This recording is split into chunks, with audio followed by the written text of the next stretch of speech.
Hello, hello, hello. Good morning, good afternoon. Maiba tayo ngayon ng vlogs. Tayo ay magluluto ng strawberry yum mamalada. 8 p.m. mamalada. So, ang iba na nahiwa ko na. Pag may isang kilo kang strawberry, kalahating kilong sugar jelly, paghaluin mo lang yan. So, kalahati, paghaluin at pakuluan. Mayroon tayong ibang vlog kasi wala na akong palaman.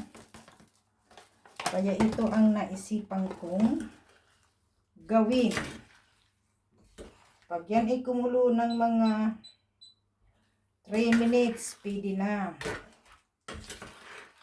Para lang ito sa akin. Bagong pitas ito na strawberry. Kasi araw ng strawberry ngayon at mura. Kaya sulitin natin pag panahon ng prutas kung ano ang mayroon. Para pagdating ng maubos yung mga prutas, at least may tabi ka. Madali lang naman paggawa niyan. So, pakulaan natin yan.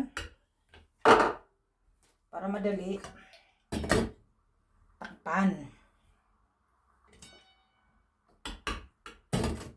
Pero laging hahaluin kasi didikit.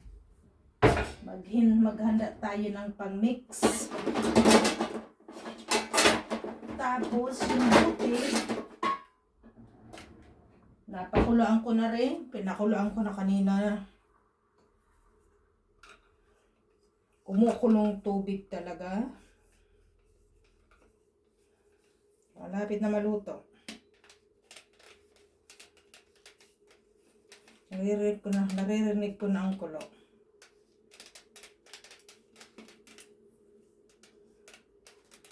Ano ba ito? Yung ganoon. Parang napakahirap nito.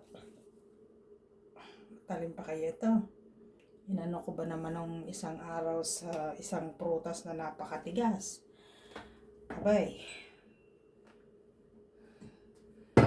Kaya. So, ano natin?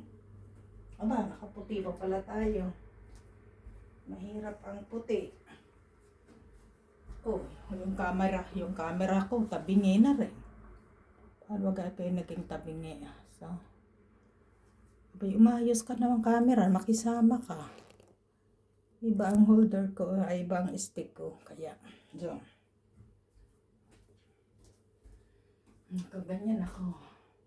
Ganyan ako pag nagdudot-dot. Pag may ginagawa, may dinudot-dot. Ano ang gagawin sa utos ng damdamin?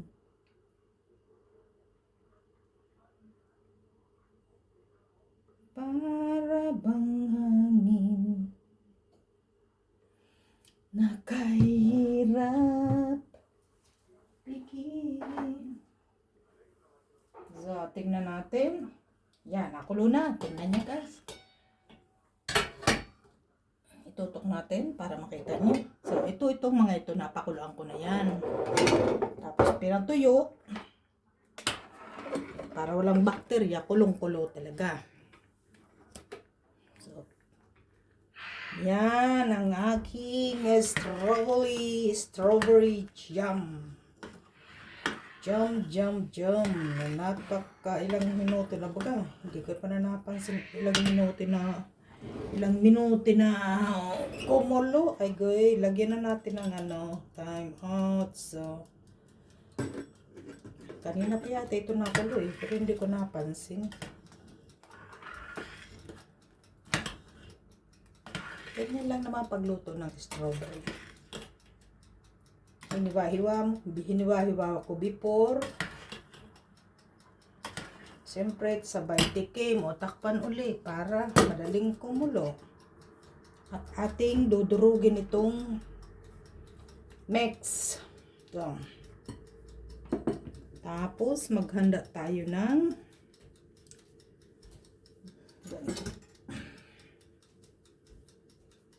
para mabilis ang strawberry ala Maria Plem. Pero masarap talaga yan. Siyempre, sariling gawa. Walang halong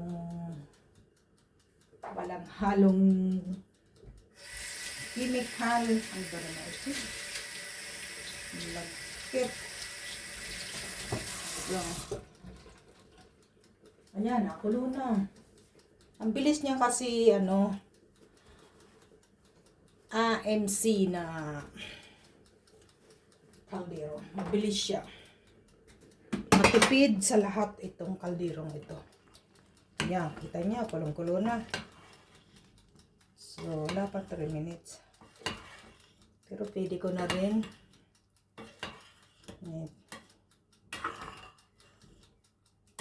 Basta mahigit 3 minutes pakulaan, okay na yan.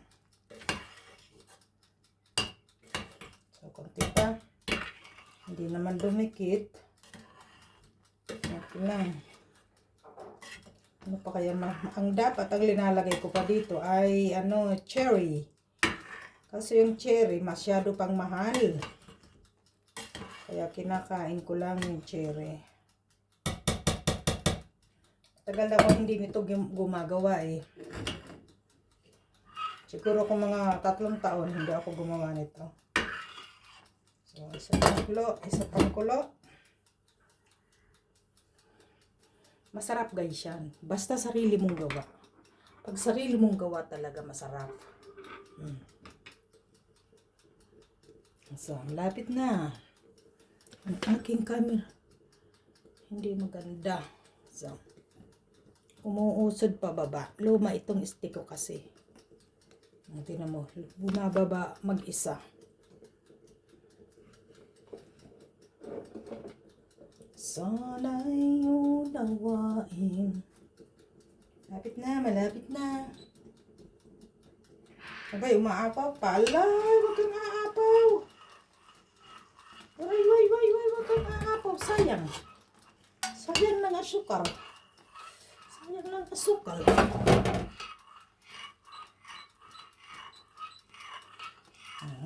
Good.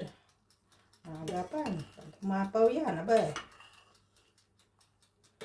Kalat ang sugar. Pure na sugar kaya. Kaya wag kang ilang minuto na. So, isang minutes pa. Sarap talaga yan. Gawa ni Maria.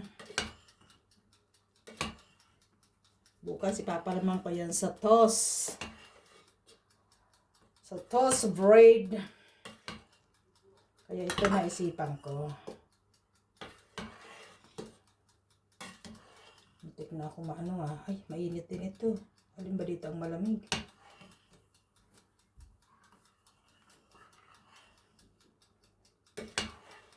So. Para bang hangin. Dapat talaga dahan-dahan lang.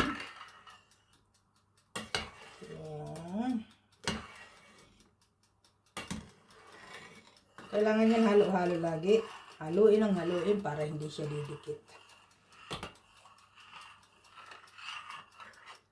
Kaya lang ito, dalian ang pagkain. Hindi abutan ng mga 6 months kasi umiitim ba siya.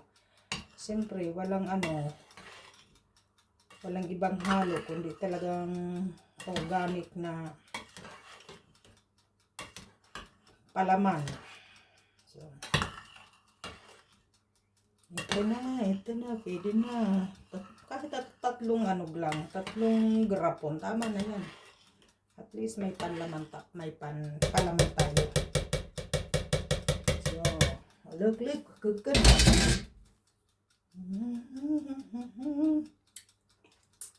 Kailangan takpan natin yung ating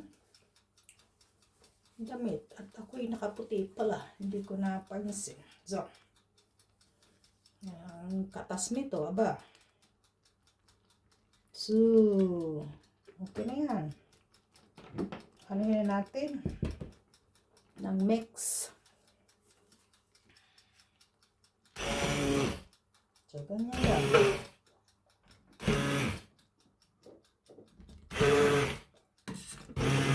Ayan. Para madali.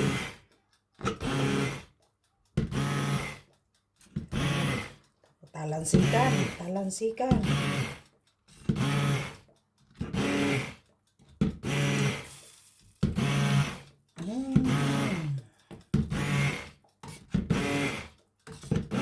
Ang bango. Ang bango-bango.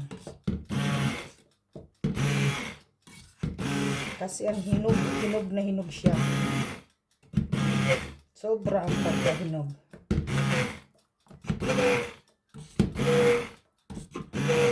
Tama na yan. Huwag naman masyadong durog. Balik natin dito. So, alisin muna sa kuryente. At itabi doon.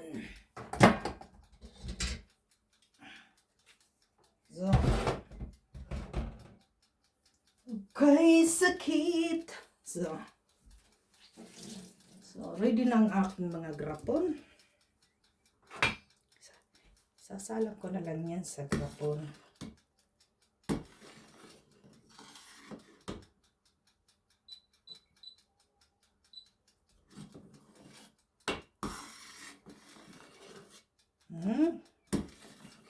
Talagang okay.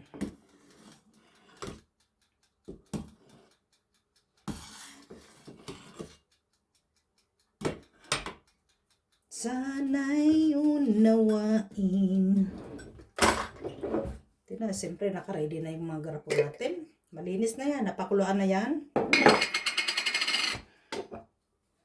Kahit tatlo lang, tama na.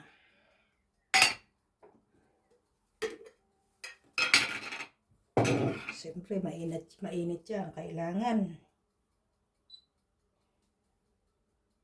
So, okay na ha. Yan lang. Sali na natin.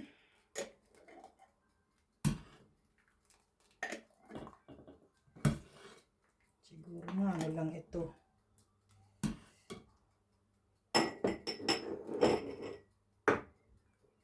So. At tapos linisin ng maigi para hindi siya dikit. Sunod.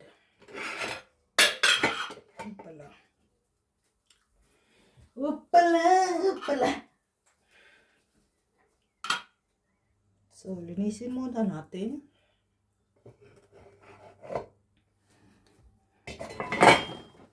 Habang yan ay mainit pa,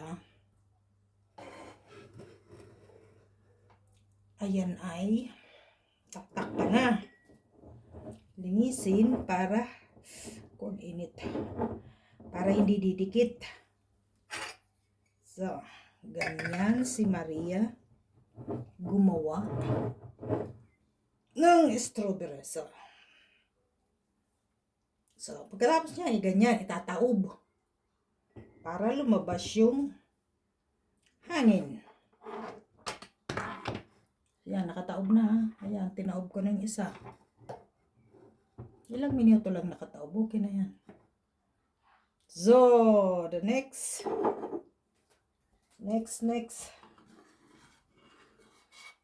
Napakainit talaga naman. So, ang strawberry. Uy. So, konti na lang. Ito ay natutunan ko sa paggawa ng aking amo noon. Yearly kami gumagawa nito. Iba't ibang klaseng prutas ang ginagawa namin. So, tanggal na yung nakadikit. Takpan muli. Ingat lang, ha? Ingat lang. So, yan. Itataob na ulit. Pangalawa.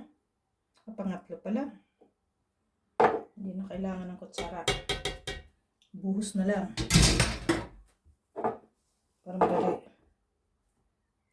Yan.